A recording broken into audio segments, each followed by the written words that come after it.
Nagkasundo ang Pilipinas at China na ipagpatuloy ang dati ng Provisional Agreement para sa rotation and resupply o RORE missions ng bansa sa BRP Sierra Madre.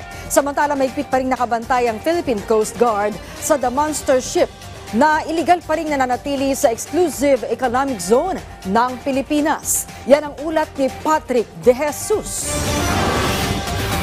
Simula Hulyo ng nakaraang taon, 4 na magkakasunod na rotation and resupply o RORE mission sa BRP Sierra Madre sa Ayungin Shoal ang naging matagumpay at walang anumang naiulat na pangaharas o untoward incident.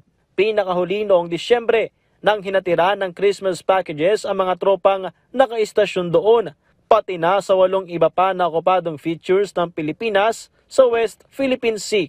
Sa mga panahong ito ay umiiral ang Provisional Agreement sa pagitan ng Pilipinas at China pagdating sa RORE sa Ayungin.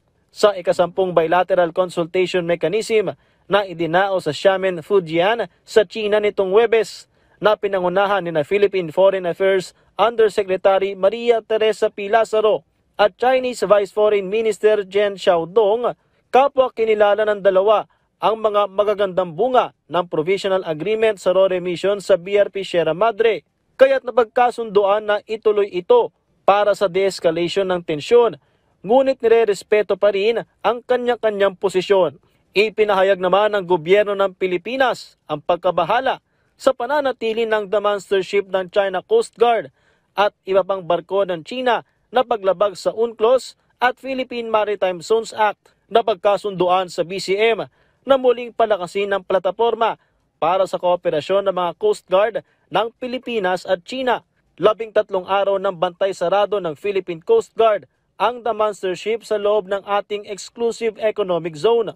Sa ngayon ay tinatapatan ito ng BRP Gabriela Silang upang mapanatili sa 70 nautical miles ang layo ng naturang barko ng China mula sa coastline ng Zambales Province. Tuloy-tuloy rin ang palitan ng radio challenge.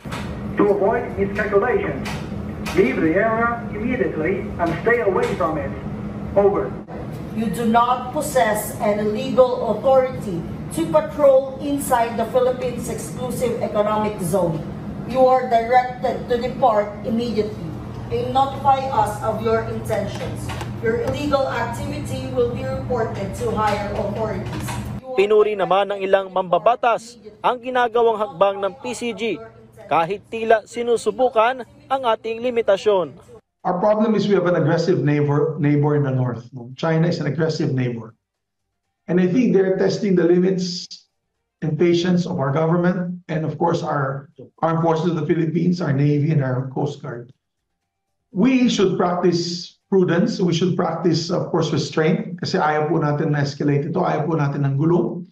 Tama po yung ginagawa ng ating Coast Guard na binabantayan itong barkong ito, na monster ship nila. Yung sinashadow, it's called shadowing, no?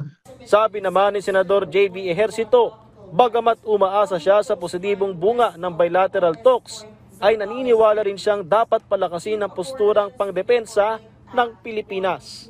Patrick De Jesus, para sa Pambansang TV sa Bagong Pilipinas.